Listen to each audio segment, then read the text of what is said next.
विजयदशमी पर्व में रावण का दहन किया जाता है।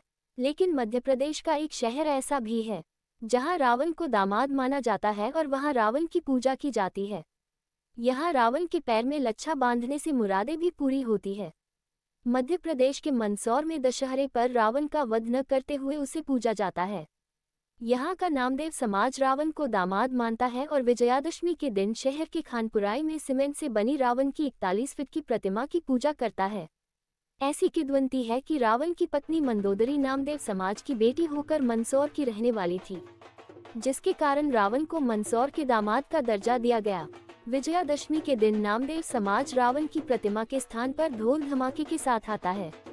यहाँ समाज के लोग रावण के दाहिने पैर में लच्छा बांधकर उसकी पूजा भी करते हैं। मालवा में दामाद को विशेष महत्व दिया जाता है, इसलिए यहाँ यह मान्यता है कि समाज की हर महिला रावण के सामने घूंघट कर ही गुजरती है। इसके अलावा एक विशेष प्रकार का बुखार एकात्रा बुखार आने पर रावण के दाहिने पैर में लच्छा बांधने से वह बुखार भी ठीक हो जाता है। इसके अलावा मनोकामना पूरी होने पर रावण को तरह तरह के भोग भी लगाए जाते हैं। अब विजयादशमी के अवसर पर यहाँ हर वर्ष की तरह इस वर्ष भी दशहरा धूमधाम से मनाया जाएगा। नामदेव समाज प्रतिवर्षानुसार इस वर्ष भी दशहरा उत्सव मनाया जा रहा है। रावण वध का आयोजन किया जा रहा है। दशहरे पर सुबह 10 बजे रावण की लच्छा बांधकर पूजा अर्चना की जाती है नगर की सुख समृद्धि के लिए, और रात को शाम को गोधूली वेला में रावण का वध किया जाएगा। क्या मान्यता है खास तौर पर? मान्यता है कि इसके बाएं पैर में लच्छा मात्र बांधने से जो भी बीमारी होती है वो ठीक होती है, और जो भी मनोकामना है वो निश्चित रूप से पूर्ण होती है। जमाई का दर्जा भी दिया है। ये मंदोदरी मंदसौर की बेटी है, इसलिए जमाई का दर्जा इनको दिया गया है, ऐसी किंवदंती है। दशहरे पे क्या होने वाला है? दशहरे पे यहाँ समाज द्वारा पूजा अर्चना और शाम को गोधूली वेला में रावण वध का आयोजन सभी समाज जन मिलकर करते हैं। आपका नाम बताइए? अशोक बगेरवाल, नामदेव समाज अध्यक्ष। नामदेव समाज यहाँ पर विजयदशमी पर्व को बहुत ही धूमधाम से मनाता है। यहाँ पर रावण महाराज की हम पूजा करते हैं। बड़े मंदिर से हम ढोल डमाकों के साथ यहाँ आते हैं, रावण महाराज के पांव में लच्छा बांधते हैं। मंदसौर शहर की सुख समृद्धि की हम यहाँ पर कामना करते हैं।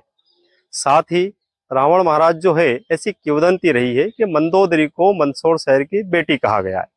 ऐसा तो उसी निमित्त मालवा के स्वरूप में हम यहाँ पर रावण महाराज को जमाई का दर्जा भी देते हैं, उनकी पूजा अर्चना करते हैं।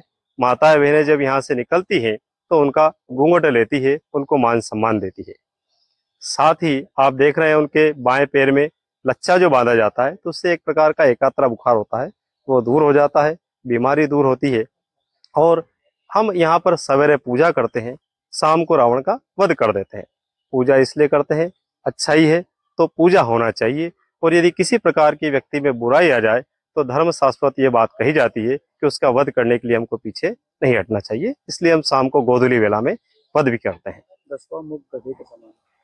10वां जो रावण के मुख्य चेहरे के ऊपर गधे का चेहरा जो प्रतीक के रूप में बताया गया है, वो प्रतीक इस बात का है कि ऐसा माना गया है कि रावण की कहीं न कहीं कुछ न कुछ मति जो है वो भ्रष्ट रही होगी, या बुद्धि कहीं गधे के समान हो गई होगी।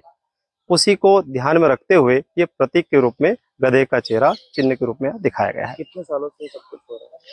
ये कई वर्षों से चल रहा है। हमारे पुरखे भी ऐसी परंपराएं निभाते आए हैं, और लगभग ये कहा जाता है कि जो पुराने लोग ये बताते हैं कि 400-500 साल से तो इस परंपरा को हम यहाँ पर निभाते चल रहे हैं। आपका नाम? राजेश मेड़तवाल, सह सचिव, नामदेव समाज, मंदसौर।